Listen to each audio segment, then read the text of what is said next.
ये निर्णय कठिन है। मुझे सद्बुद्धि देना, प्रेरणा देना, ताकि मैं उचित निर्णय ले सकूं। हर हर महादेव।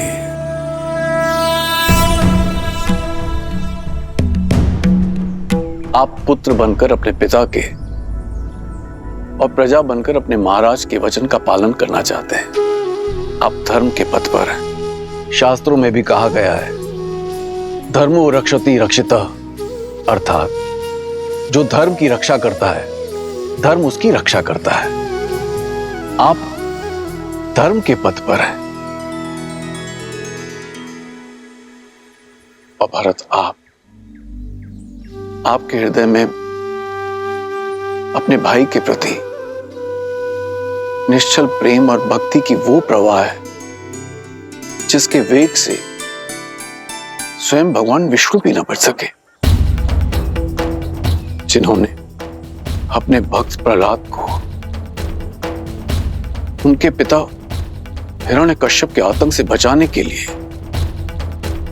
अपनी माता के गर्भ से जन्म लेने की भी प्रतीक्षा नहीं की और सृष्टि के सारे नियमों को तोड़कर एक स्तंभ से नरसिंह के रूप में अवतरित होके अपने भक्त प्रहलाद की रक्षा की। ये कर्म ही धर्म पर निश्चल प्रेम की विजय का सूचक है। और आज जब एक पलड़े में राम का धर्म है और दूसरे पलड़े में भरत का प्रेम, तो मेरे विचार से आज भी प्रेम का पलड़ा ही भारी है। अतः विजय प्रेम की हुई, विजय भरत की हुई।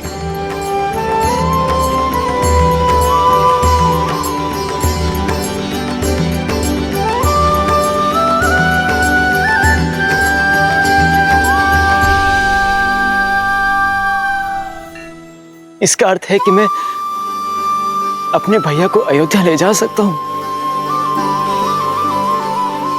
अपनी इच्छा पूर्ण कर सकता हूं। किंतु प्रेम के भी अपने कुछ नियम होते हैं कुमार। प्रेम में पहले उनके विषय में सोचा जाता है जिनसे हम प्रेम करते हैं। प्रेम में स्वार्थ नहीं, समर्पण का सहारा लिया जाता है, ना कि अपनी इच्छा पूर्ति का। इसीलिए मेरा परामर्श आपसे यह है कि आप निस्वार्थ भाव से, निश्चल प्रेम से स्वयं श्री राम से पूछें कि उनका निर्णय क्या है, उनकी प्रसन्नता किसमें है। फिर वो जो भी निर्णय लें उसे आप प्रेम पुष्प की तरह हृदय से स्वीकार करें। यही मेरा परामर्श है और यही मेरा निर्णय भी। महाराजा जनक, आपका कोटि कोटि धन्यवाद। निश्चल और निस्वार्थ के प्रेम की परिभाषा आज समझ आई मुझे, और इसके लिए भरत आपका सदैव आभारी रहेगा।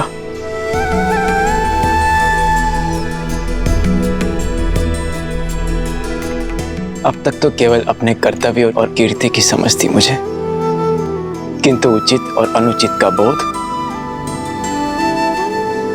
अब समझ आया।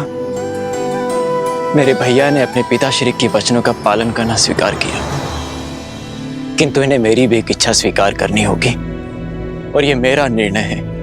या तो भैया सिंहासन स्वीकार करें या मैं मृत्यु का आलिंगन करूंगा।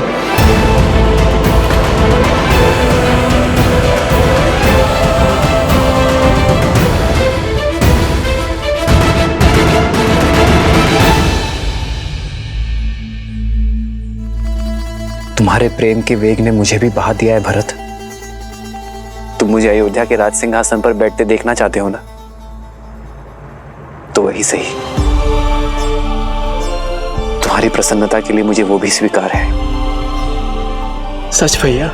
हाँ भरत, किंतु पिताश्री के वचन को झुठलाने का साहस मुझ में अब भी नहीं है। मुझे 14 वर्ष का वनवास काट कर आने दो भरत। उसके बाद मैं तुमसे अयोध्या का राज सिंहासन स्वीकार कर लूंगा। तब तक अयोध्या का भार तुम्हारा हुआ मेरे भाई। आप महान है भैया, आप महान है। आपने अपने धर्म और मेरे प्रेम दोनों का मान रख लिया। कदाचित मेरे लिए इन पापों का यही दंड है कि 14 वर्षों तक आपके वियोग की असहनीय पीड़ा को मुझे सहना होगा भैया।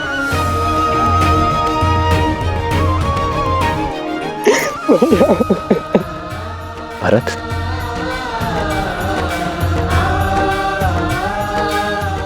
क्या हृदय भी कभी शरीर से भिन्न होता है भरत?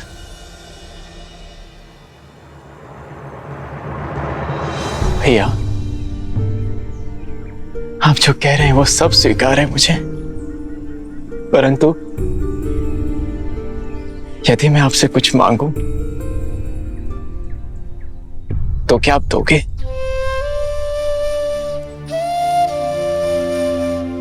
मेरे प्रिय भरत के लिए तो मेरे प्राण भी न्योछावर है। बोलो भरत, क्या मांगना चाहते हो तुम?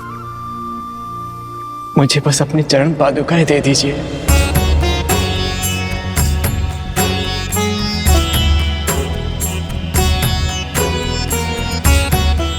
अयोध्या का राज्य भार बहुत बड़ा है भैया, और जिस सिंहासन पर मेरे भैया राम का अधिकार हो, उस सिंहासन पर बैठने का मैं दुस्साहस नहीं कर सकता। अयोध्या और अयोध्या का राज सिंहासन आपकी प्रतीक्षा करेंगे। प्रतीक्षा के इन क्षणों में आपकी चरण पादुका को राज सिंहासन पर रख अपना कर्तव्य निभाऊंगा।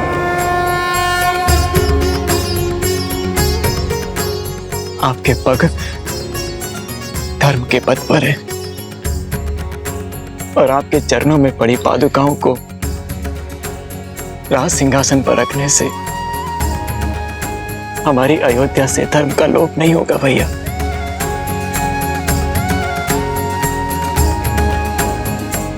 भरत, तुम्हारा ये भ्रातृ प्रेम अमर रहेगा।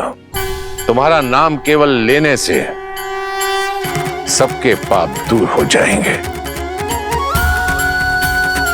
उनके मन से द्वेष, ईर्ष्या और लोभ की भावना हमेशा हमेशा के लिए समाप्त हो जाएगी।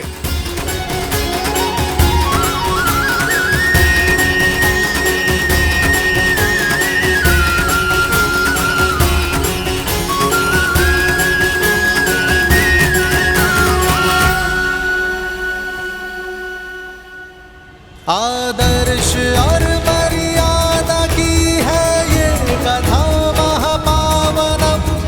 काटे मद श्री से मिलाने श्रीमद् रामायणम, श्रीमद् रामायणम, श्रीमद् रामायणम। इन पर अपने पैर रख के इसे पवित्र कर दीजिए भैया। श्री राम, श्री राम, श्री श्री राम, श्री राम, श्री राम।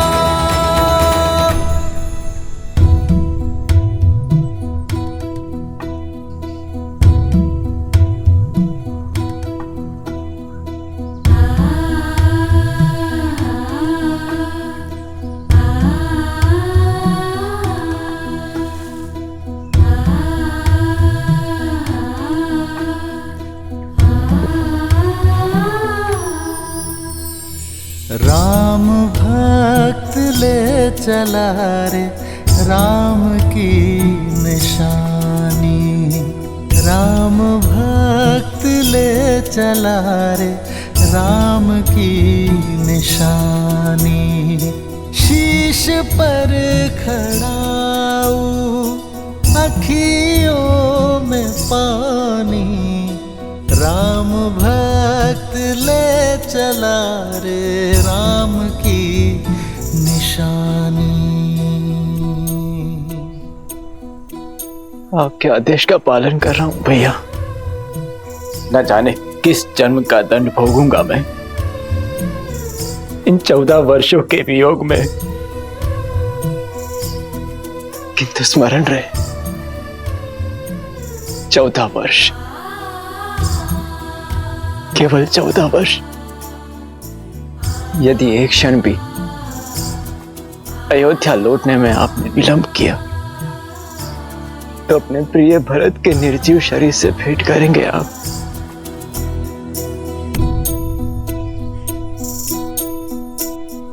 शीश खड़ाऊ ले चला ऐसे राम सिया जी संग हो जैसे। शीश खड़ाऊ ले चला ऐसे राम सिया जी संग हो जैसे। अब इनकी छाँव में रहेगी राजधानी, राम भक्त ले चला रे राम की निशानी। राम भक्त ले चला रे राम की निशानी।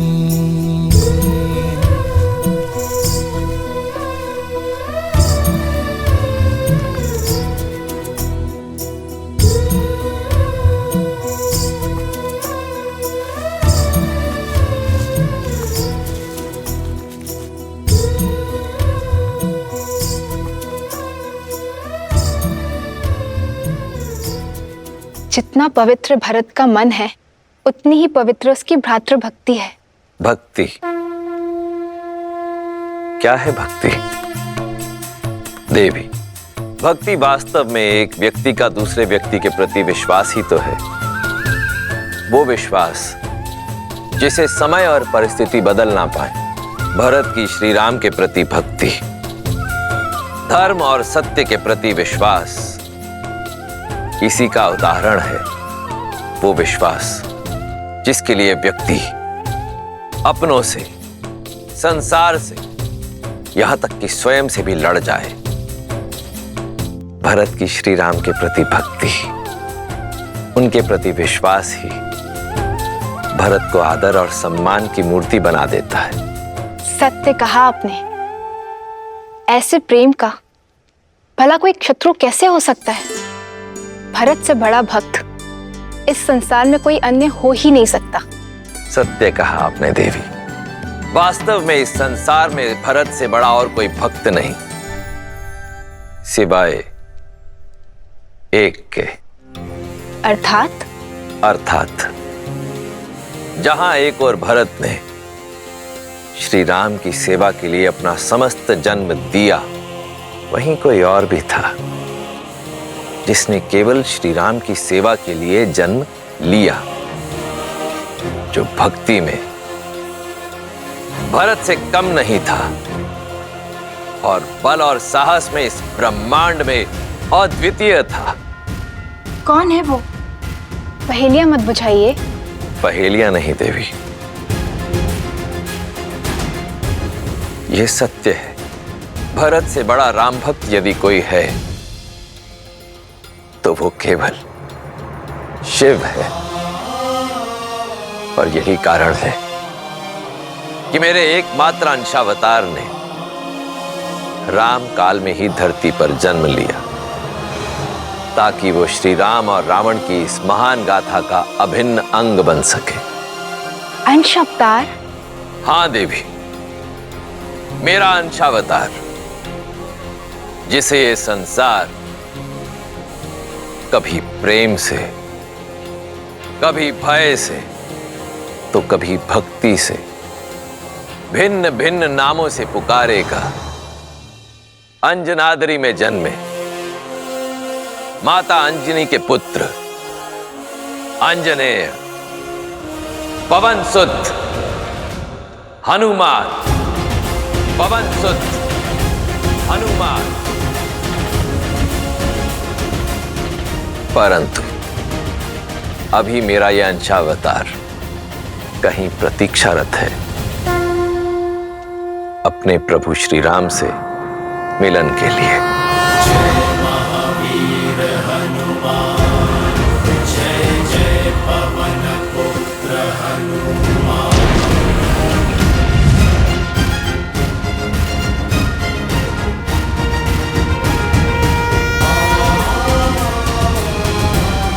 राम राम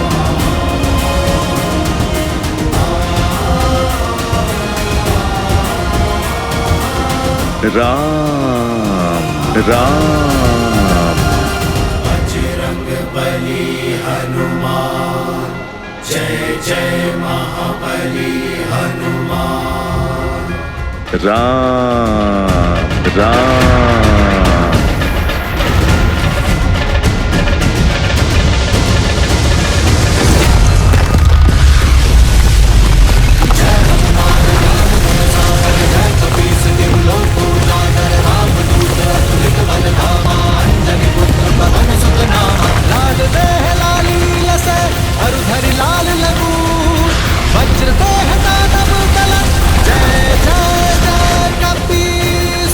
लगता है कोई भूचाल आया है।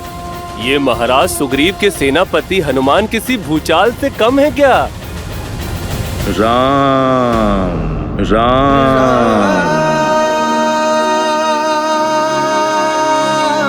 श्री राम। लगता है अपना सुध खो बैठे हैं हनुमान जी। राम नाम के किसी मनुष्य को अपना आराध्य मान चुके हैं। राम राम। और ये एकांत में कर क्या रहे हैं?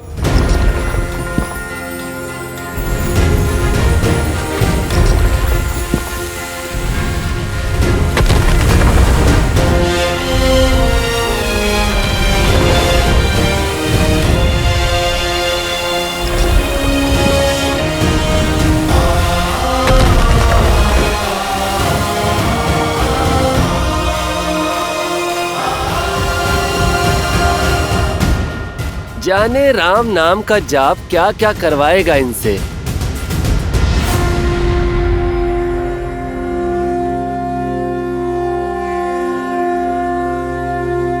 राम राम। श्री गुरु चरण सरोज रज, निज मनु मुकुरु सुधारी। बरनउँ रघुबर बिमल जसु, जो दायकु फल चारी।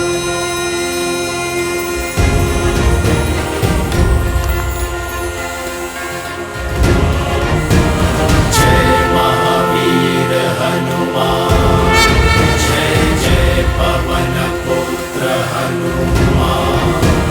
बजरंग बली हनुमान, जय जय महाबली हनुमान। राम राम। जय हनुमान ज्ञान गुण सागर, जय कपीस तिहु लोक उजागर। राम दूत अतुलित बल धामा, अंजनी पुत्र पवन सुत नामा। राम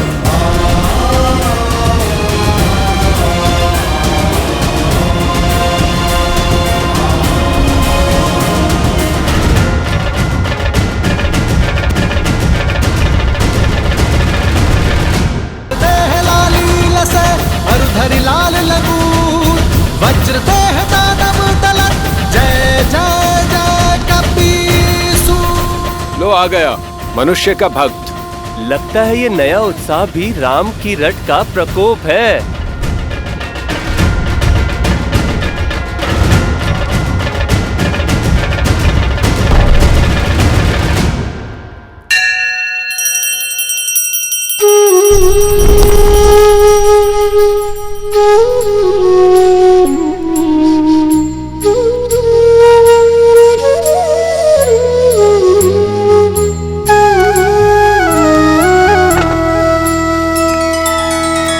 श्री रामचंद्र कृपालु भज मन हरण भव भय दारुणम नव कंज लोचन कंज मुख कर कंज पद कंजारुणम कंदर्प अगणित अमित छवि नव नील नीरज सुंदरम बट पीत मानहु तड़ित रुचि सुचि नौमि जनक सुतावरम श्री राम श्री राम श्री राम श्री राम श्री राम श्री राम श्री राम श्री राम श्री राम श्री राम श्री राम श्री राम श्री राम श्री राम श्री राम श्री राम।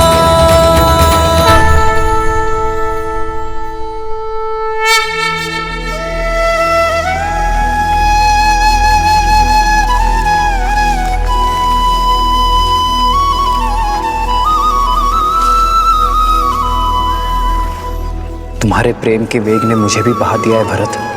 तुम मुझे अयोध्या के राज सिंहासन पर बैठते देखना चाहते हो ना, तो वही सही।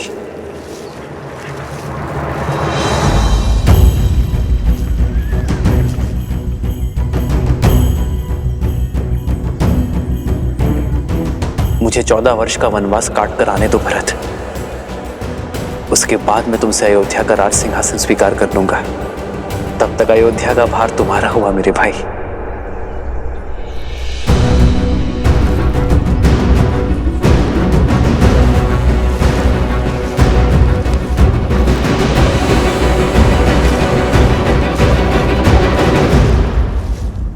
क्या हुआ भैया, आप रुक क्यों गए?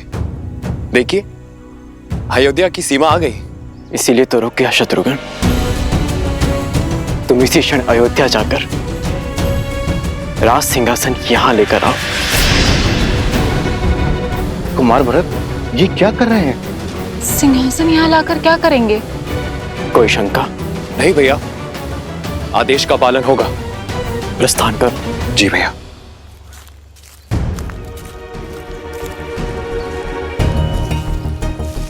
भरत, हम यहाँ क्यों खड़े हैं? अयोध्या क्यों नहीं जा रहे? अपनी माता के पापों का प्रायश्चित करने का प्रयास कर रहा हूं मैं।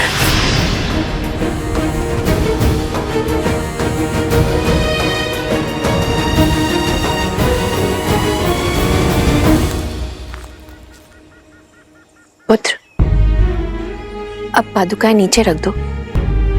कब से ऐसे ही हो? कुछ क्षण सांस ले लो और मुझे बताओ, उलझन क्या है? नहीं माता, ये पादुकाएं मैं नीचे नहीं रख सकता। मेरे राम भैया की ये पादुकाएं भरत के जीवित रहते तो भूमि पर नहीं रखी जाएगी।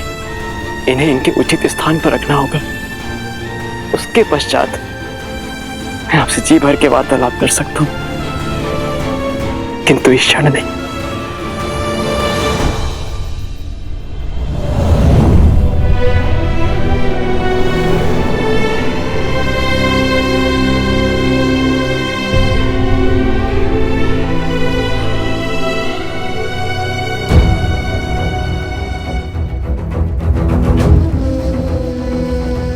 भोर से रात्रि हो गई, पर कुमार भरत ज्यों के त्यों खड़े हैं। हाँ, सही कह रहे हो। ना तो श्री राम जी की पादुका नीचे रख रहे हैं और ना ही अयोध्या में प्रवेश कर रहे हैं। ना जाने क्या करने वाले हैं कुमार भरत।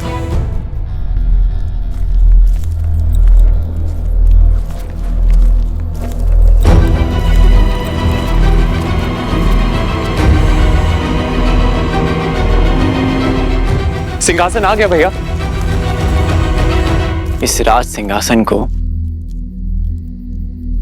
यहां रख दो शत्रुघ्न। मेरे राम भैया ने यहीं से माटी उठाई थी।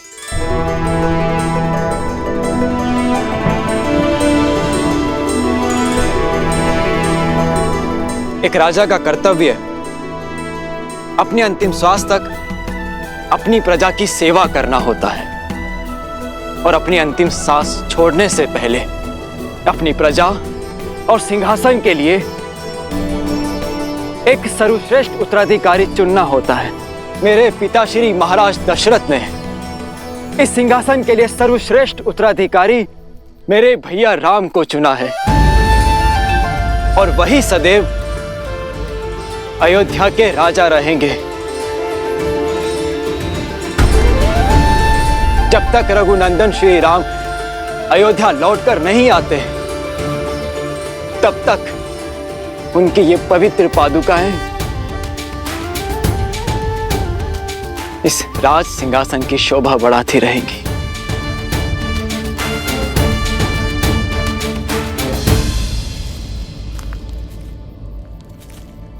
पुत्र भरत, ये तुम राजमहल में भी तो कर सकते थे। नहीं माता, जब राजा वनवास पे हो तो सिंहासन राज आवास में क्यों? भैया की अनुपस्थिति में हमारी प्रजा मुझे राजा समझने की भूल कर सकती है। और माता, मैं भी तो एक साधारण मनुष्य ही हूं। अयोध्या में रहते हुए, वहां का राजकाज करते हुए, यदि एक क्षण के लिए भी मेरे मन में राजा होने का विचार आया तो मुझे तो नरक में भी स्थान नहीं मिलेगा माता। और इसीलिए मैंने निर्णय लिया है कि जब तक मेरे राम भैया लौट कर नहीं आते, तब तक मैं भी अयोध्या में पग नहीं धरूंगा।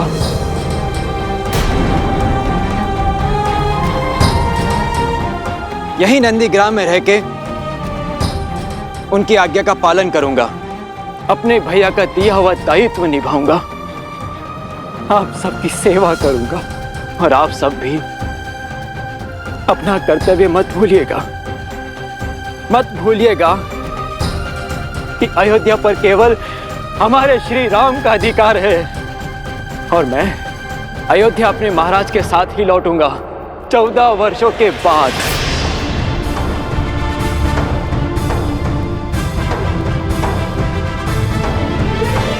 जय श्री राम, जय श्री राम, जय श्री राम, जय श्री राम, जय श्री राम, जय श्री राम। राम मातु गुर पद सिरुनाई, प्रभु पद पीठ रजाय सुपाई।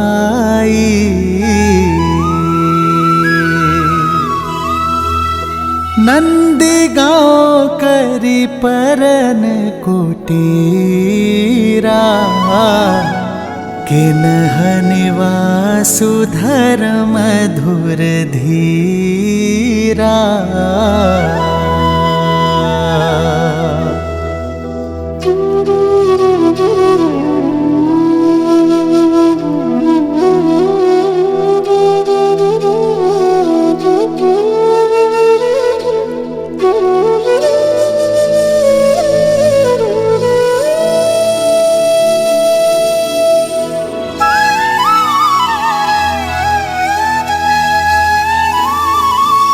मैं यहाँ अयोध्या के बाहर नंदीग्राम में रह के राजकाज संभालूंगा, और शत्रुघ्न तुम अयोध्या के अंदर रहकर हमारी प्रजा की सुरक्षा का दायित्व निभाना, क्योंकि मेरा भाई मुझसे भी अधिक शूरवीर है। जो आज्ञा भैया। तुम्हें जन्म देकर मेरे पापों के प्रायश्चित हो गए भरत। ये कहकर अपने आप को लज्जित होने से नहीं बचा पाए, किंतु अपने कर्मों से तुमने मेरे कोख की लाज रख ली भरत।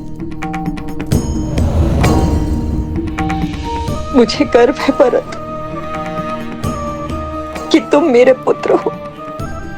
मुझे गर्व है कि मैं तुम्हारी माता हूं भरत। गर्व तो आपको होना ही चाहिए महारानी, क्योंकि श्री राम आपको अपनी माता मानते हैं। क्षमा कर दिया उन्होंने आपको, परंतु कभी विचार कीजिएगा महारानी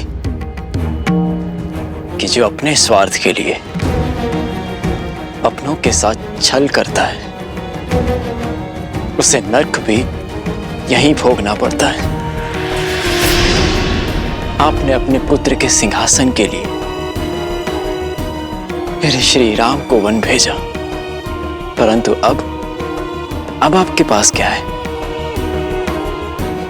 ना वो पुत्र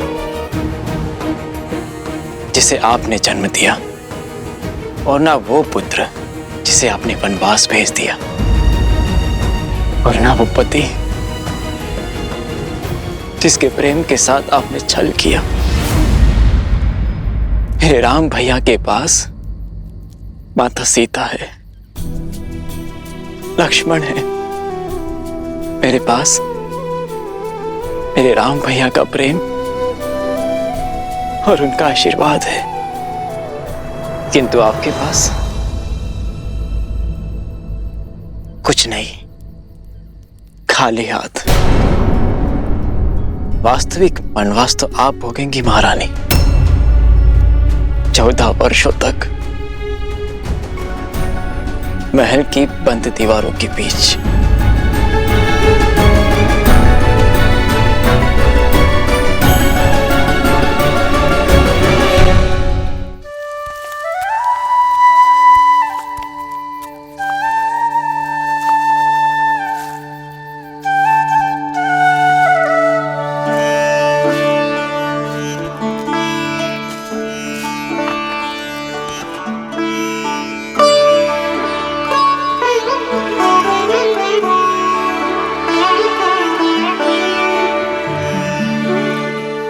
लक्ष्मण भैया को देखा, बात कीजिए ना उनसे यार।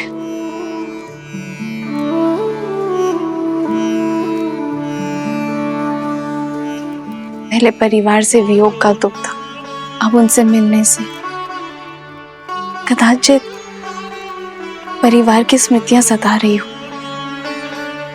एक विचित्र ग्लानि भाव देखा मैंने भैया की आंखों में। कभी कभी भावनाएं मन के अंकुश से मुक्त होकर बहने लगती हैं सीता।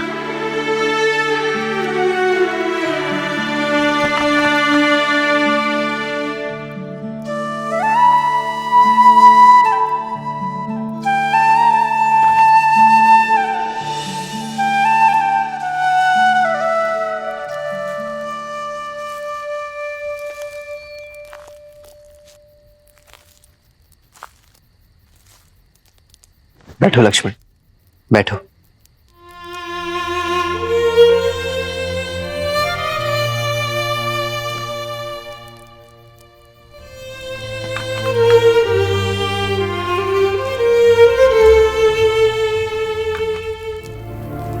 अग्नि में जितनी लकड़ियां डालते जाओगे वो उतनी ही भड़कती जाएगी लक्ष्मण।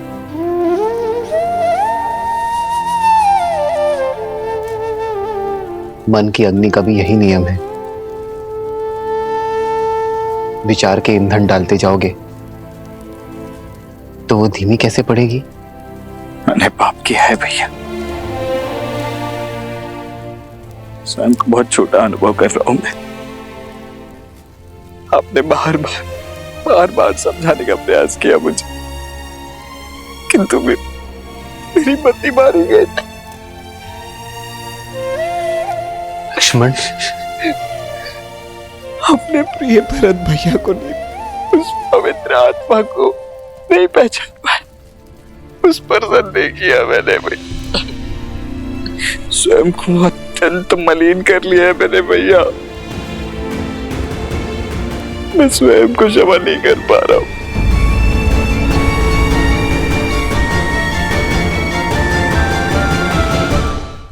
मुझे समझ नहीं आ रहा भैया कि मैं कैसे इस ग्लानि से निकलूं। स्वयं पर इतनी कठोरता क्यों लक्ष्मण?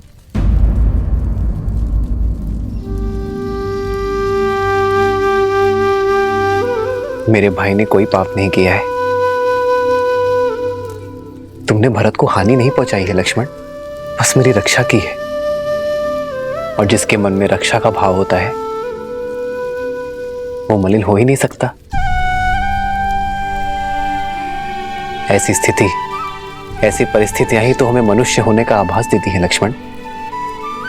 हमें बताती है कि हम सदैव उचित नहीं हो सकते, सीख देती है कि सोच समझकर, परिणाम विचार करके, शांत मन से निर्णय लेना यही जीवन है। भैया, भैया आप बस मुझे क्षमा कर दीजिए, बस एक बार मुझे क्षमा कर दीजिए। मैं आपको आश्वासन देता हूँ कि इसके पश्चात मैं श्रेष्ठ होने का पूर्ण प्रयास करूंगा भैया। आपकी भांति बनने का पूरा प्रयास करूंगा भैया। आप बस इसी प्रकार मेरा मार्गदर्शन करते रहिए। आदेश दीजिए मुझे भैया, मैं आपके किसी आदेश का उल्लंघन नहीं करूंगा, कभी नहीं करूंगा भैया। लक्ष्मण, शांत हो जाओ। क्षमा मांगने की कोई आवश्यकता नहीं है तुम्हें लक्ष्मण। चित्रकूट रुकने का हमारा प्रयोजन सिद्ध हुआ लक्ष्मण। अब नहीं तुम्हारे मन में कोई मलिनता है और न भरत के मन में कोई ग्लानि। अब हम निश्चिंत होकर अपना कर्तव्य पालन कर सकते हैं। हमें दंडकारण्य चलना चाहिए लक्ष्मण। तुम्हें स्मरण है ना, महर्षियों ने हमसे सहायता मांगी है। जी भैया। बस हम शीघ्र ही दंडकारण्य की ओर प्रस्थान करेंगे।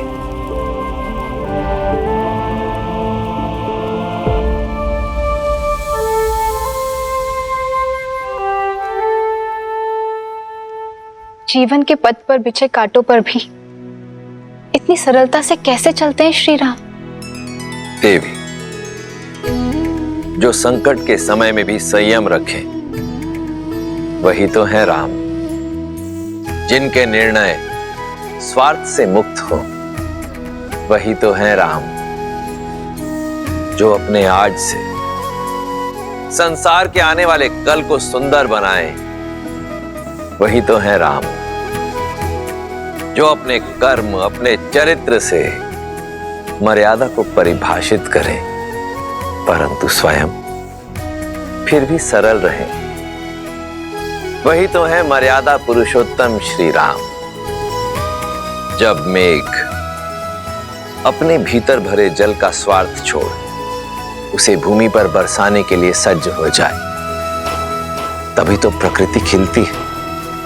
उसी प्रकार जब जब कोई मनुष्य अपने हित की चिंता छोड़ संसार के हित के विषय में सोचेगा, अपने कर्मों और चयन को समाज के उत्थान के साथ जोड़ेगा, तब तब उस मनुष्य के चरित्र में स्वयं श्री राम के चरित्र का पदार्पण होगा। जय श्री राम। जय श्री राम। अंजनी पुत्र की जय हो। सेनापति हनुमान, भारी संकट आन पड़ा है, आपकी आवश्यकता है।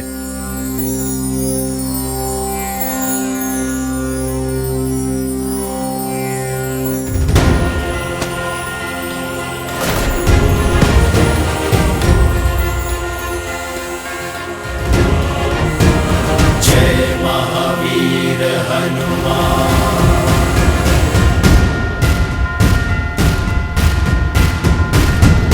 जय हनुमान ज्ञान गुण सागर, जय कपीस तिहु लोक उजागर। रामदूत अतुलित बल धामा, अंजनी पुत्र पवन सुत नामा। राम दुआरे तुम रखवारे, होत न आज्ञा बिनु पैसारी। आपन तेज समारो आपै, तीनों लोक आपकै गावै।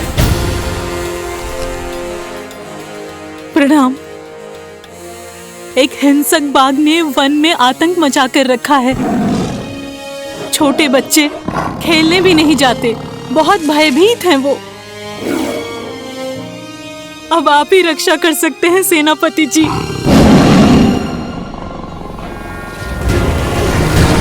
जय महावीर हनुमान, जय जय पवन पुत्र हनुमान। जय हनुमान ज्ञान गुण सागर, जय कपीस तिहु लोक उजागर। रामदूत अतुलित बल धामा, अंजनी पुत्र पवन सुत नामा। लाल देह लाली लसै, अरु धरि लाल लगू, वज्र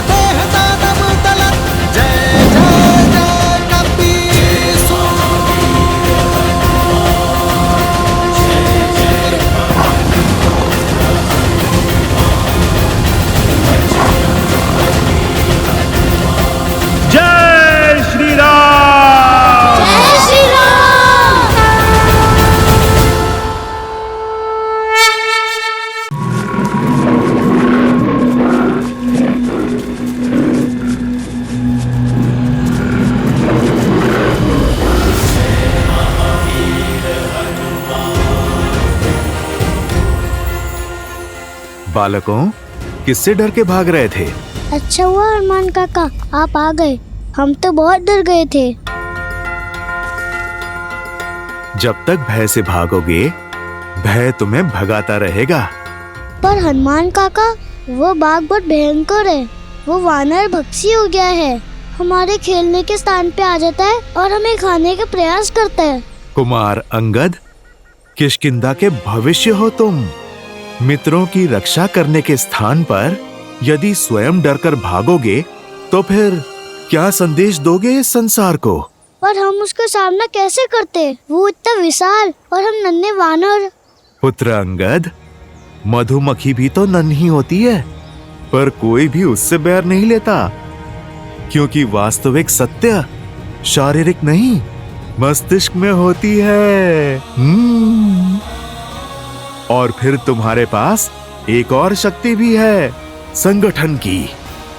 तुम छोटे अवश्य हो, पर संख्या में बहुत हो, और बाघ तो अकेला है। यदि तुम मिलकर सामना करोगे तो बाघ तो क्या, बड़े बड़े राक्षस भी चित हो जाएंगे तुम्हारे सामने।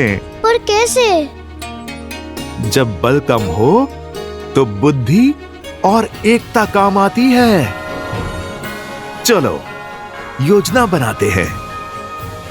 श्री हनुमान जी की जय, श्री हनुमान जी की जय, श्री हनुमान जी की जय। एक एक वानर एक एक वृक्ष पे होगा, अच्छे से दृष्टि रखेगा कि बाघ किस मार्ग से जा रहा है। जिस वानर के पास से वो निकले, वो वानर अपनी चित्कार से संकेत करेगा। सचेत करने के लिए केवल सचेत नहीं करना है, बाघ के पीछे चलकर बिना किसी ध्वनि के उसका पीछा करना है। पर चित्कार रुकनी नहीं चाहिए। पहले एक देगा, फिर दूसरा, और फिर तीसरा, और फिर सब अपनी चित्कार एक दूसरे की चित्कार में मिलाएंगे। फिर जब बाघ एक रिक्त स्थान पर आ जाए, सब एक साथ चित्कार दें और फिर कूदकर उसके सामने आ जाएं। वो दहाड़ेगा।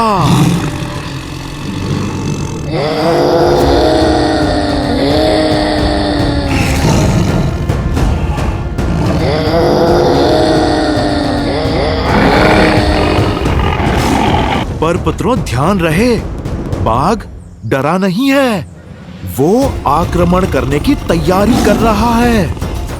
यदि उसने आक्रमण किया तो?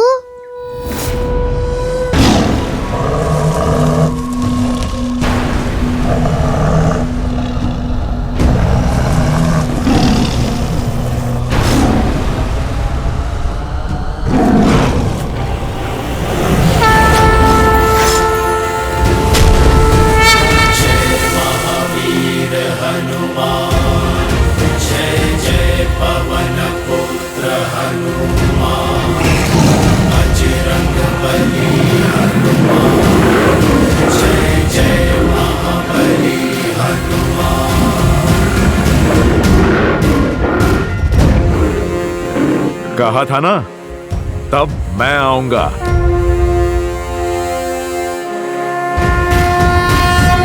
जय हनुमान ज्ञान गुण सागर, जय कपीस तिहु लोक उजागर, रामदूत अतुलित बल धामा, अंजनी पुत्र पवन सुत नामा। राम दुआरे तुम रखवारे, होत न आज्ञा बिनु पैसारे। आपन तेज समारो आपे, तीनों लोक हांकते कांपे।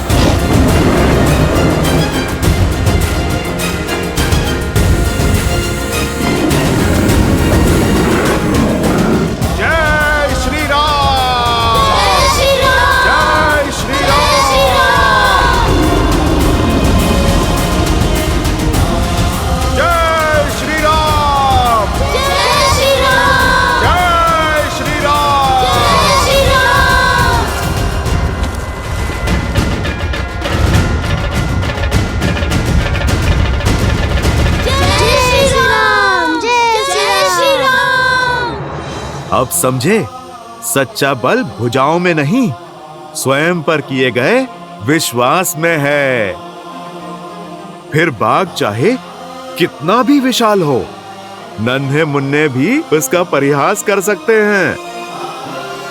समझो, भय की आंखों में आंखें डाल के विश्वास से देखोगे, भय स्वयं दुम दबा के भाग जाएगा।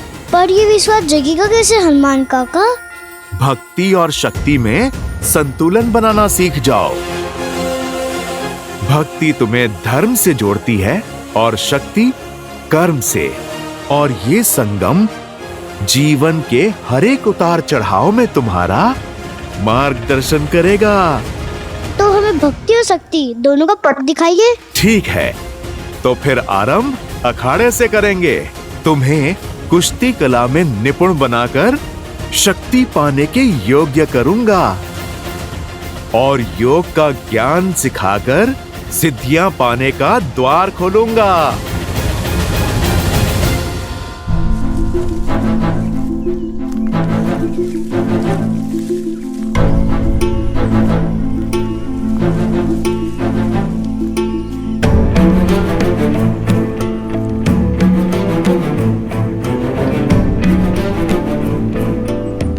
मानचित्र के अनुसार मार्ग तो यही है, परंतु यहाँ तो नदी है।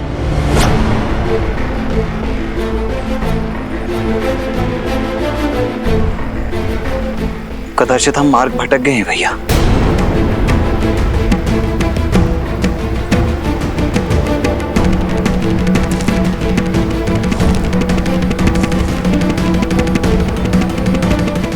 नहीं लक्ष्मण,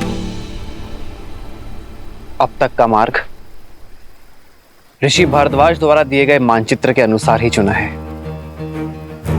अर्थात दंडकारण्य का मार्ग सामने ही होना चाहिए। परंतु यहाँ तो नदी है ना भैया, फिर कदाचित ऋषि भारद्वाज से मानचित्र बनाने में कोई त्रुटि हुई हो। नहीं लक्ष्मण, ऋषि भारद्वाज बहुत ज्ञानी और अनुभवी है।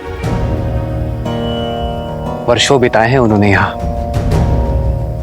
उनके ज्ञान पर संदेह करना उचित नहीं है। मार्ग हमारे सामने ही है लक्ष्मण, कदाचित हम उसे देख नहीं पा रहे हैं।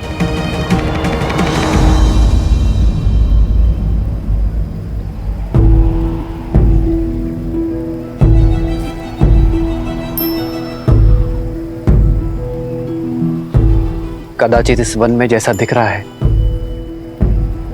वैसा है नहीं लक्ष्मण।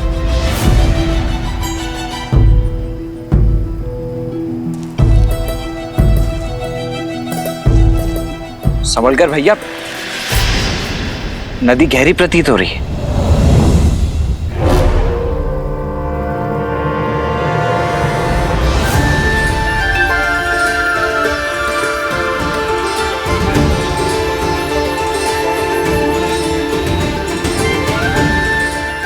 यहाँ कोई नदी नहीं है, केवल नेत्रों का भ्रम है। ऋषि भारद्वाज ने भी बताया था कि राक्षस मायावी है। कहीं ये भी किसी माया का भागी तो नहीं है? यदि मार्ग ढूंढना है तो माया से लड़ना होगा लक्ष्मण। जी भैया। आओ सीता।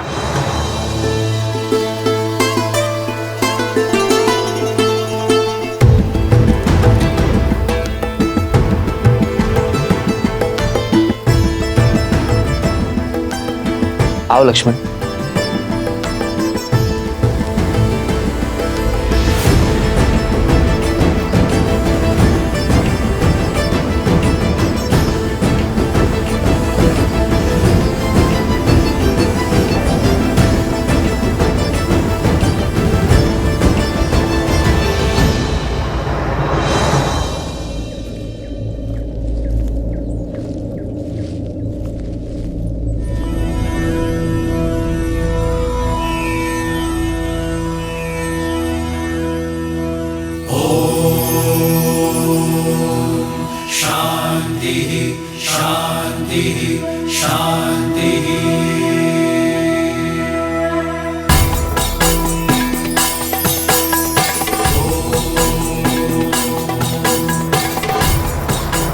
राम, तुम आ गए।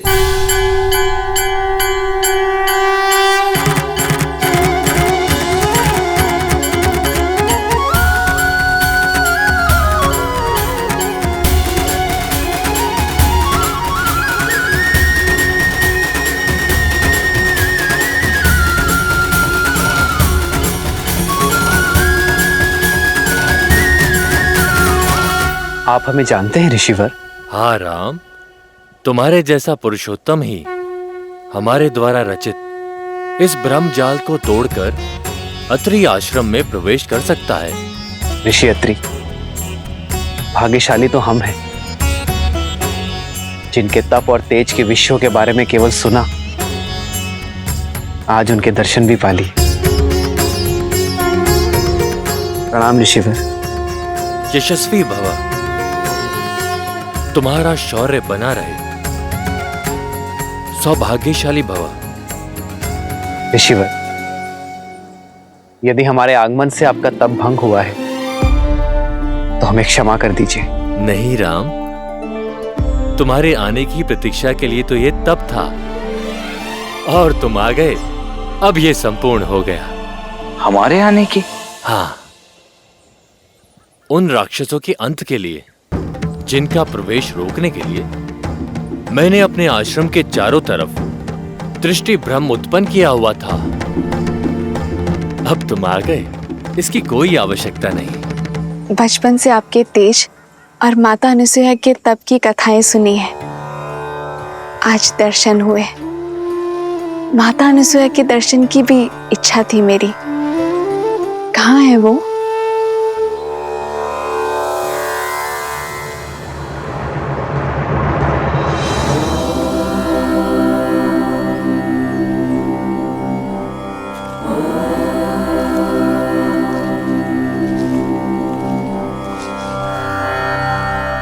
प्रणाम अनुसुईया माता।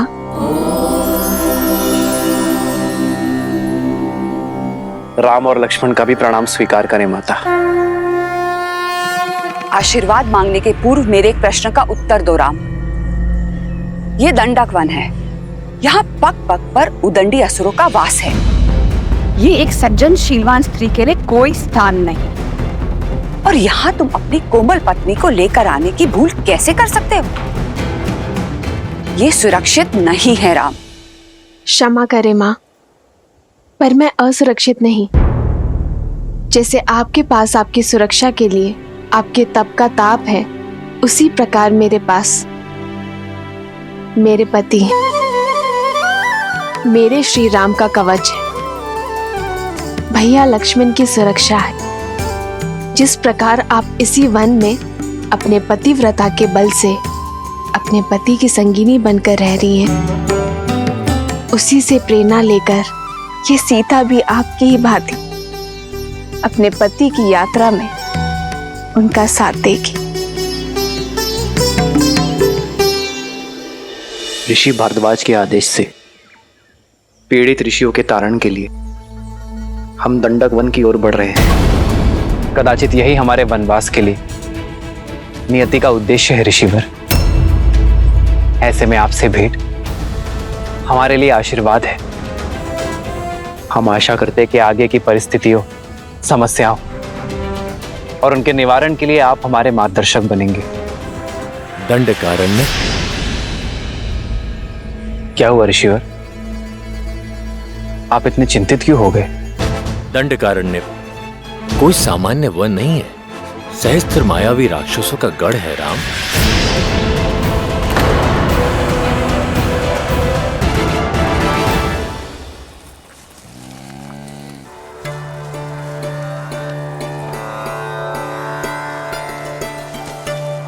यदि अनुमति हो तो कुछ पूछूं माँ? हाँ पूछो। आपके तपोबल के विषय में बहुत सुना है माता गार्गी से। क्या सुना है? यही कि कैसे त्रिदेव ऋषियों का भेष धरकर आपके पतिव्रत की परीक्षा लेने आए थे, और कैसे आपने एक असंभव चयन किया।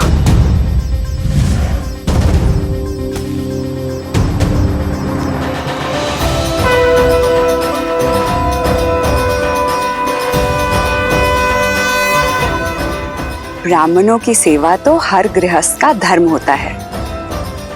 मैंने प्रयास किया है कि आपका हर संभव स्वागत कर सकूं।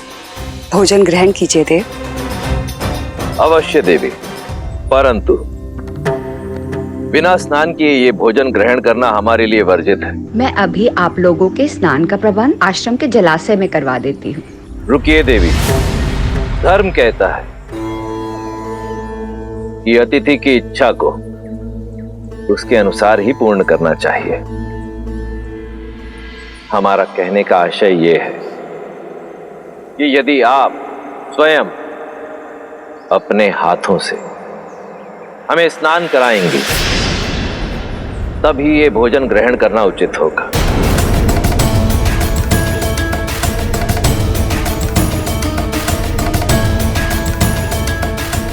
किस सोच में पड़ गई देवी? चयन आपका है। यदि आज हम ब्राह्मण ये भोजन ग्रहण करके इस आसन से उठेंगे तो ऋषि अत्रि का यश सर्वदा बना रहेगा। परंतु यदि हम भोजन ग्रहण किए बिना ही आसन से उठ गए तो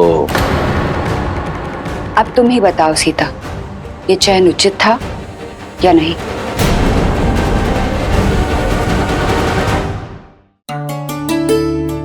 चयन कठिन अवश्य था। जिस संसार में एक स्त्री की पहचान उसका रूप और यौवन होता है, आपने अपनी बुद्धिमता और चतुराई से स्त्री की नई परिभाषा लिख दी है। एक और पतिव्रता धर्म था और दूसरी ओर अतिथि धर्म। एक को बचाती तो दूसरा टूट जाता। ऐसे धर्म संकट में आपने अपने तप के बल से जो किया उससे न केवल दोनों धर्म का पालन हुआ बल्कि एक स्त्री की महानता और एक नारी के बल को नया आयाम मिला।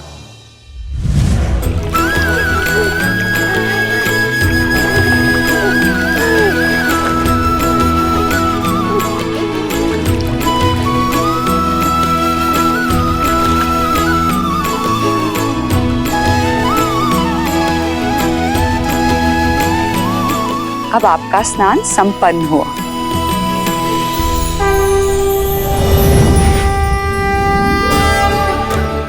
प्रणाम देवी। त्रिदेवियां एक सन्यासिन के घर, मैं धन्य हुई। कैसे करूं आपका स्वागत? हमें स्वागत नहीं, आपकी सहायता चाहिए देवी। हमारे प्रति त्रिदेव आपकी परीक्षा लेने गए थे पर अब तक अपने लोक नहीं लौटे। अच्छा, तो अतिथि के रूप में त्रिदेव आए थे। ये रहे।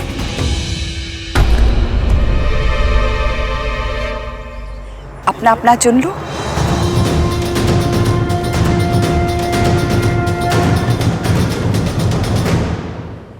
ये सब शिशु? हाँ, इन सब का आग्रह था कि मैं भोजन के पूर्व इन्हें अपने हाथों से स्नान कराऊं। मेरे पास और कोई विकल्प नहीं था, तो मैंने इन्हें शिशु में बदल के अपना धर्म पूर्ण किया। महान है आप और आपका पतिव्रता धर्म। कृपया हमारे पतियों को त्रिदेव बनाकर हमें पुनः लौटा दीजिए।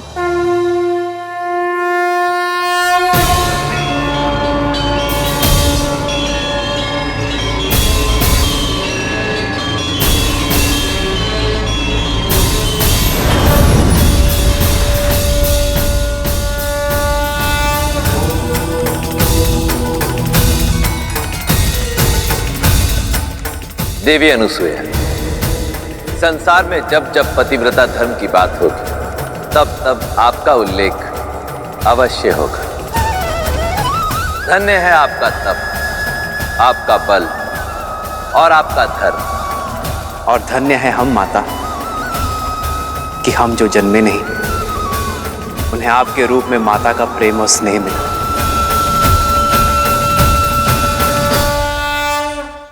कथा सुनना महत्वपूर्ण नहीं है, महत्व तो सीख का है जिसे ग्रहण करना आवश्यक है। बताओ, तुमने क्या सीखा सीता? जो सीखा उसी का बल लेकर तो इस मायावी वन में आ सकी हूं मैं माता। मैंने सीखा, यदि आपके हृदय में आपके जीवन साथी के लिए अटल प्रेम और अटल समर्पण हो जब अपने प्रेम और समर्पण पर पूर्ण विश्वास हो तो कोई माया ही क्या, संसार रचने वाले, चलाने वाले और नष्ट करने वाले त्रिदेव भी उस विश्वास को खंडित नहीं कर सकते माता। सारे संसार को उसके सामने नतमस्तक होना ही पड़ता है। तुम अद्भुत हो सीता। तुम्हारे आचरण और तुम्हारे विचारों ने मुझे जीत लिया है। तुमने अपने लिए मेरे मन में एक विशेष स्थान बनाया है सीता। मैं तुम्हें कुछ देना चाहूंगी।